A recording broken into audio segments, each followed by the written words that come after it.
जिंदगी में एक चीज़ ध्यान रखो, कोशिश करो, फिर से कोशिश करो। अगर आप पहली बार में सफल नहीं होते हैं तो कोशिश करो, फिर से कोशिश करो। तब आपका साहस दिखना चाहिए। ये अगर आप दृढ़ रहेंगे ना, अगर आप अपनी बात पर अड़िग रहेंगे, अपने काम पर अड़िग रहेंगे, तो आप जीत जाएंगे। कभी मत डरो, बस कोशिश करो, फिर से कोशिश करो। क्या हो गया, एक बार हारेंगे, दो बार हारेंगे, अरे कभी ना कभी तो वो लेवल आएगा ना जब आप जीत जाएंगे। और उस दिन आप क्या देखेंगे कि आपको जीतने की आदत हो जाएगी, कभी ना हारने की आदत हो जाएगी आपको।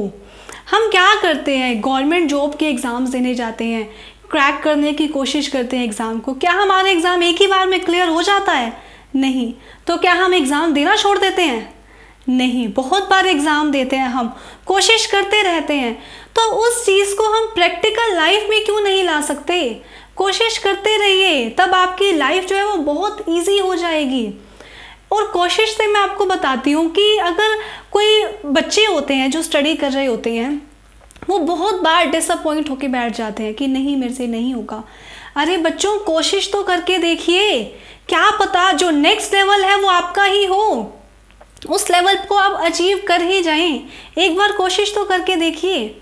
ऐसा ना हो कि जब आप बड़े हो जाएं, जब आप अपने लाइफ के उस मोमेंट पर आएँ जहां आपको रिग्रेट करना पड़े। नहीं, पछतावा नहीं होना चाहिए लाइफ में।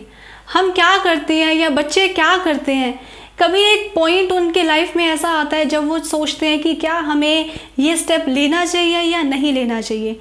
और अगर उस चीज़ के बारे में हम 10 साल बाद सोचते हैं ना, फिर हम सोचते हैं काश हमने वो स्टेप ले लिया होता तो आज हम पता नहीं किस लेवल पर होते। ऐसा ही मैं बच्चों का एग्जाम्पल लेकर आपको बताती हूँ कि बच्चे क्या करते हैं, किसी पीयर एंड पेरेंट्स के प्रेशराइज होकर वो अपनी स्ट्रीम चेंज कर लेते हैं। इंटरेस्ट होता है उनका किसी और सब्जेक्ट में, कोई फैशन डिज़ाइनिंग में, फोटोग्राफी में एंड किसी भी चीज़ में उनका अगर इंटरेस्ट होता है, लेकिन सिर्फ पेरेंट के प्रेशराइज के कारण वो क्या करते हैं, नहीं मेरा बच्चा डॉक्टर बनेगा तो बच्चे डॉक्टर पढ़, मेडिकल पढ़।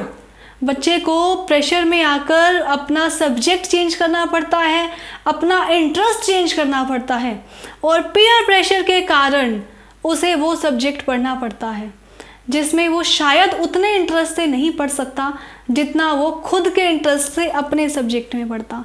और 10 साल बाद, 15 साल बाद जब वो एक मुकाम पर खड़ा होता है जहाँ वो अपनी लाइफ से खुश नहीं होता है, वहाँ वो सोचता है काश 10 या 15 साल पहले मैंने अपने पेरेंट्स को समझा दिया होता, उनसे बात करके देख ली होती, तो आज मैं इस लेवल पर नहीं होता। तो रिग्रेट मत आने दीजिए लाइफ में, कोशिश करिए, क्या पता आप सफल हो जाएं। सिर्फ यही मोटो था आज मेरा आपको कहने का कि आप हार मत मानिए, लाइफ में जीतने की आदत डाल लीजिए। तब आप देखेंगे जब आप जीतने लग जाएंगे ना धीरे धीरे, तब आप एक दिन ज़रूर देखेंगे कि आप उस लेवल तक पहुंच चुके हैं जहां पर आपकी जगह थी, जहां पर आपको होना चाहिए था, उस टॉप लेवल तक। आपने एक कोट सुना होगा ज़रूर कि there is no crowd on the top. तो उस टॉप पे पहुंचने के लिए हमें क्या करना होगा, मेहनत, हार्ड वर्क करना होगा। किस्मत के भरोसे मत बैठे रहिए कि नहीं मेरी किस्मत में होगा तो मुझे मिल ही जाएगा। जो किस्मत में होगा वो मिलेगा, लेकिन हार्ड वर्क करने के बाद, मेहनत करने के बाद आपको मिलेगा। अपनी ज़िंदगी में कुछ ना कुछ नया सीखते रहिए, कुछ ना कुछ नया करते रहिए। और सिर्फ सीखने से काम नहीं चलता है, उस चीज़ को प्रैक्टिकल लाइफ में प्रैक्टिस करने से ही हम कुछ अचीव कर सकते हैं। हमारे गोल को अगर हमने अचीव करना है ना, तो उसको प्रैक्टिस हमें करनी पड़ेगी, मेहनत करनी पड़ेगी हमें। अगर दिल में आग हो, हौसले बुलंद हो, तो एक अखबार बेचने वाला भी कलाम बन सकता है। और हमें क्या करना है, अपनी सोच को बदलना है। जो लोग अपनी सोच नहीं बदल सकते वो अपनी ज़िंदगी नहीं बदल सकते। ज़िंदगी बदलनी है तो सबसे पहले अपनी सोच को बदलो, अपना पॉजिटिव माइंड रखो, नेगेटिव माइंड मत रखो, अपना नेगेटिव थॉट्स मत आने दो। Positivity and hard work can change your life, can change your destiny too. So keep practising, keep learning with Lisa.